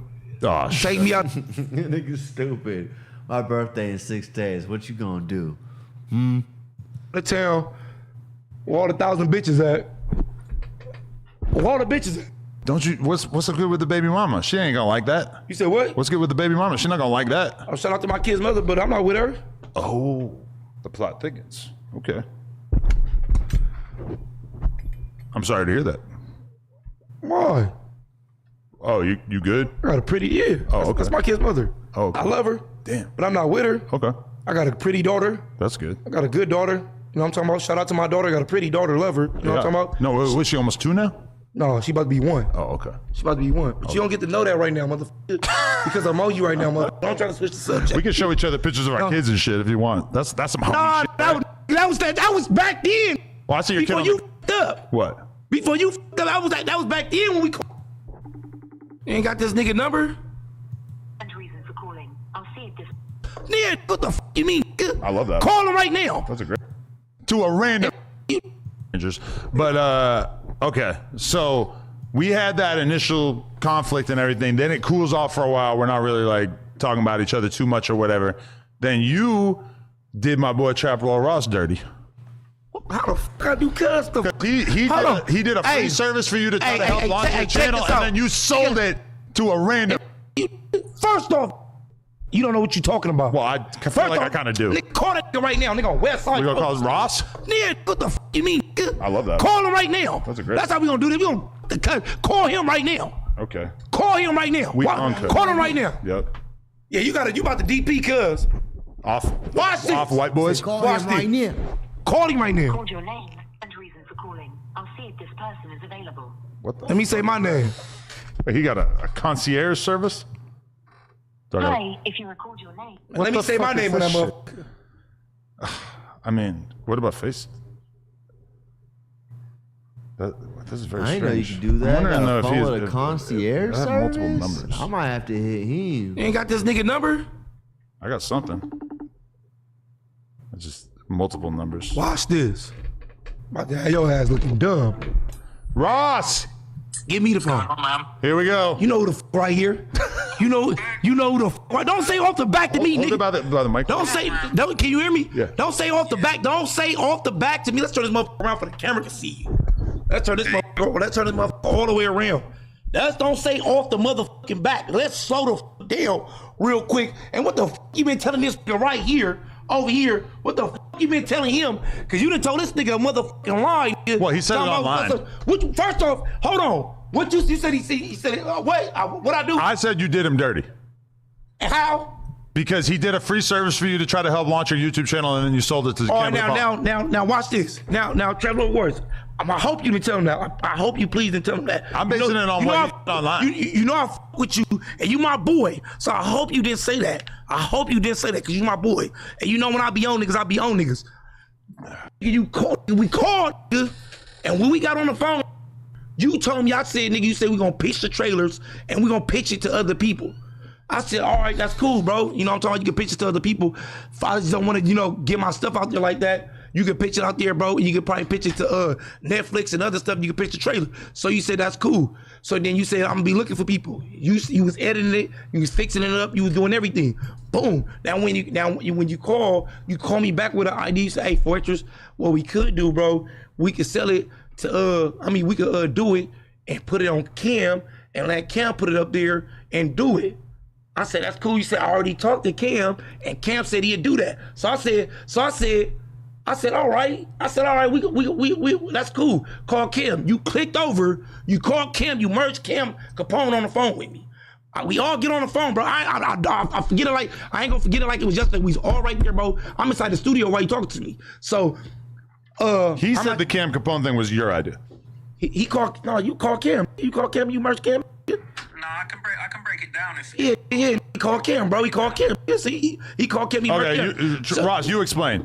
Yeah. Because you call. Let me explain real quick. All right. So nigga, you call Cam because I don't lie on nobody. That ain't nothing to lie about. Okay. You know what I'm saying? You call Cam. We all three got on the phone. So when we said on there, what I will say, you know what I'm saying? You're a genuine. You're a real person, and I respect you for that. And I love you for come shoot for me and doing all that. You get what I'm saying? For the interview and everything, bro. So you sit on there, bro, and you told Cam, break it down. I said, all right, then when you put it up there, break the money down into 3 with all 3 of us. You said, no, Fortress, it's your shit, bro. You can keep it all. I told you, bro. Didn't I tell you, bro? I said, I'm a real person, bro. What you did, bro, I'm gonna break it down and give it to all 3 of us. Didn't I tell you that, bro? Exactly. Hold on. Exactly, bro. I said, break the money down and give it to all 3 of us. This differs from the version that he told online. Well, what's the version? All right, Ross, let's hear your version. Hey, so I'm with you, man, because I with you. I never really tried to do nothing. Told you, bro. With 4Extra, man. I rock with 4Extra. I feel like just originally when the idea came about, when it was first kind of pitched, I thought we was doing it for your channel, and that was going to be like your first video. That was going to be the comeback, and that was the original plan. You know, I popped out, like I spent the money, made the piece because I boxed with you. Yeah, you did. Yeah, and I respect you, and I told you I love you for that. Yeah, no, for real, man. I got your back. And then, you know, I feel like we kind of put it together. And then, you know, you had the idea. You said you wanted to pitch it to Netflix and stuff like that. And I tried. Like, I reached out to everybody that I knew that could try and get that deal, and we couldn't get it. And I feel like maybe where me and you had, like, a difference of opinion is I kind of, at that point, I said, I still think this should be your channel. And, you know. Yeah, you did tell me. You did tell me that. You did tell me it should be my channel and all that. You did tell me that. And then you had called me back and you had told me, well, we could put it with Cam. And then that's when I kind of said, like, if you didn't want to do it on your channel and we didn't manage to get any interest from Netflix, like I said, look, well, the other person I could suggest, like, I heard there was a rumor, I don't know if this is true, but I thought Lupe told me that you got offered something like $20K by Channel 5, Andrew Callahan, to do the interview, but I turned that. I got offered $20,000 from somebody, but I turned it down. But then I told you, I told you that when you asked me, and then you told me we could put it on the Cam. And then that's when I said, all right, that's cool. And then I said, all right, go ahead, call him. And that's when you called him and you merged him in. And when you merged him in, that's when we all had to talk. And I told you, correctly, I told you, bro. Then I tell you, bro, I said, let's split the money, right? And then you told me, no, bro, keep it all. I said you should keep it. Exactly, bro. Keep the money. I'm a real nigga, but I respect you for everything. That's crazy. He said to drop it on Cam and not Channel 5. Oh, what? Because he wanted to keep all the profit, but then split it 3 ways? He should just put it all on his channel. Bro, and I told you, bro, split the money. So that's all I'm saying. What the f y'all talking about? The reason I wasn't fucking with Cam, though, I wasn't fucking with Cam because I feel like I said, yo, you guys piece it up, split the money, do your thing. I sent him all the footage. And then I didn't hear anything. I didn't even hear from him to say, yo, we made the deal, like we putting this out. Let us know, do some promo. Oh, all right. And the thing that fucks me you up should have called me, though. You should have called me, though. You my boy. You should have called me. But that's why because it came out, I was like, damn, I didn't even get heads up because Adam's the one who told me it dropped. He said, you know, your interview just dropped. I said, what? You remember, Adam? Yeah. You told me the interview dropped. I saw it on YouTube. I was like, whoa. And that's why I for you. I always wanted to support you, but I felt like I support y'all. Okay. I was trying to figure out what was this funk? What y'all got beef about? But it ain't even nothing that serious. I want to see this. Where the hell the Los Angeles Lakers think they going with a bunch of white dudes? Your 3 top players are white dudes? This ain't golf. Your top 3 best players are white dudes? This ain't baseball. Hell, it ain't even soccer. What y'all think this is? It's basketball. In NBA history, when have you seen your 3 most prominent players on a basketball team all be white? The Lakers just spent $250 million this summer. $250 million. And they spend every single dollar of it chasing one specific idea. Build a team that resembles the 2024 Dallas Mavericks, the team that Luka took to the NBA Finals 2 years ago. There's just one problem. That team, the one that they're trying to copy, doesn't really look that similar to this current team that the Lakers built. And I really wanted to take my sweet time on this video because a part of me wants to believe in the vision, believe in the analytics driven front office that came in with the brand new ownership. But a part of me is also wondering if I'm being a delusional Laker fan by believing in it. So we're going to come to a conclusion on that together. We're going to discuss in this video if the Lakers built a contender around Luka Doncic or if they spent $250 million building a really expensive trap. So before we get to the content, I'm giving away multiple copies of Grand Theft Auto 6 to multiple followers that have my notifications on this channel.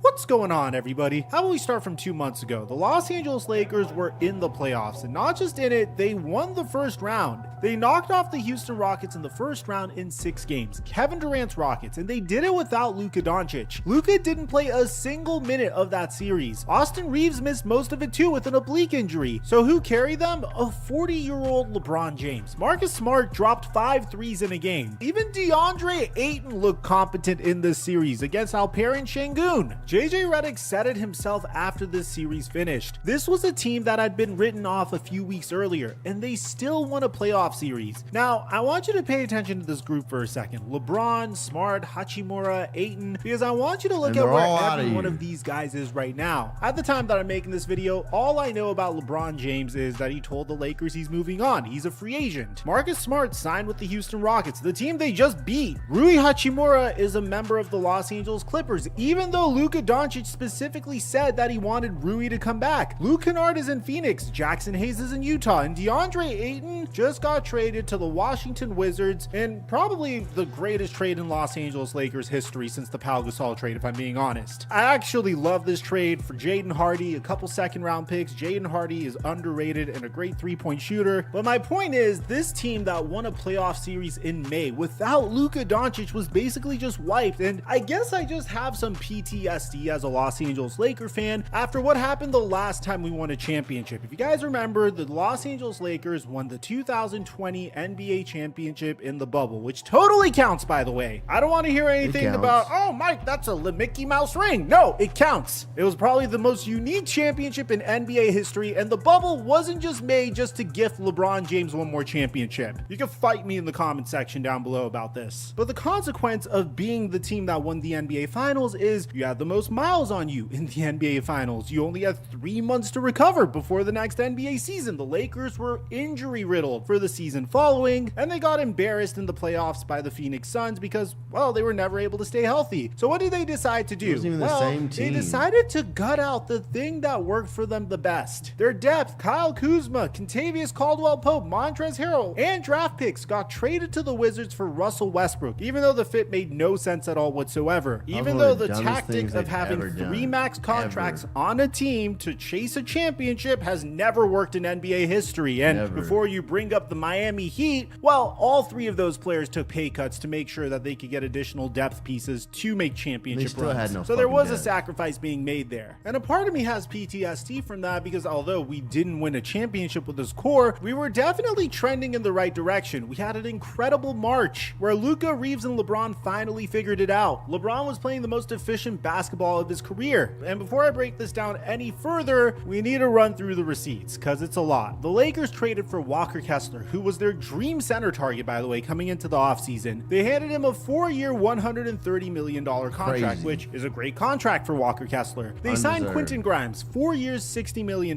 They gave Sandro Mamukelashvili 4 years and $52 million. And yeah, your boy already knows how to pronounce his last name. And yeah, I know what you're thinking. Oh my God, how does Mike know how to say Mamukelashvili? Well, I told you, I'm a diehard Laker fan. It only took me an hour after repeating it over and over and over again to get it down. Jokes aside, they also brought in Colin Sexton, who has tremendous chemistry with Walker Kessler, and they signed Kevon Looney on a minimum deal, which is the perfect backup center in this instance for the perfect price. And the move that I think may have possibly destroyed their offseason was signing Austin Reeves to a 4-year max worth $180. Not worth it. Get him out of there. $4 million.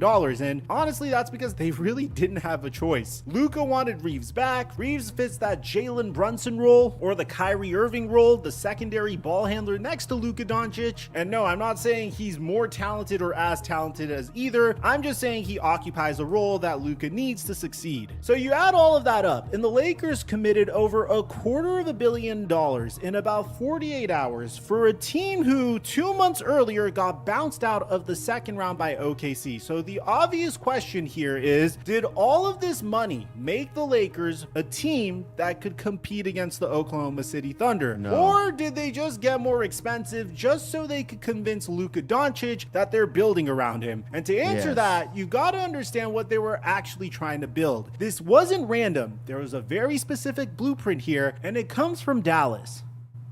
You go back to 2024, the Dallas Mavericks. Luka drags this team all the way to the NBA Finals. And the way that he did it wasn't just Luka Doncic being Luka Doncic, it was the roster they built around him. And I need you to really understand what the roster was, because it's the whole point of this video. This is back when Nico Harrison wasn't the dumbest man in sports. Actually, there was a period of time where he was making some good decisions. Dallas went out at the 2024 trade deadline and grabbed Daniel Gafford and PJ Washington. They already hit on their draft pick of Derek Lively a few months earlier. They had Derrick Jones Jr. And the significance of all these guys is the fact that they were athletes. They were long, fast, springy, and switchable athletes. Think about how that worked. You had Luka Doncic and Kyrie Irving running the show, 2 of the best shot makers alive. And around them, Gafford and Lively were vertical lob threats. You drive, you suck in 2 defenders, and you throw it up at the rim. And if they take that away, you kick it to the perimeter for a man that is wide open for 3. On the other end, there were 2 rim protectors who could actually move their feet. Derrick Jones Jr. was the point of attack stopper. This is the guy who guarded Paul George, Shai Gilgeous-Alexander, and Anthony Edwards on Dallas's run through the West. PJ Washington was the forward who could switch onto bigs or wings, and it worked. After that deadline, Dallas had the best defense in the entire league the rest of the way. In the playoffs, they held teams to 56.5% at the rim, which, if you don't know, is smothering. They took Luka, a guy whose defense gets picked on constantly, and made him the centerpiece of a genuinely nasty defensive team. That's the magic.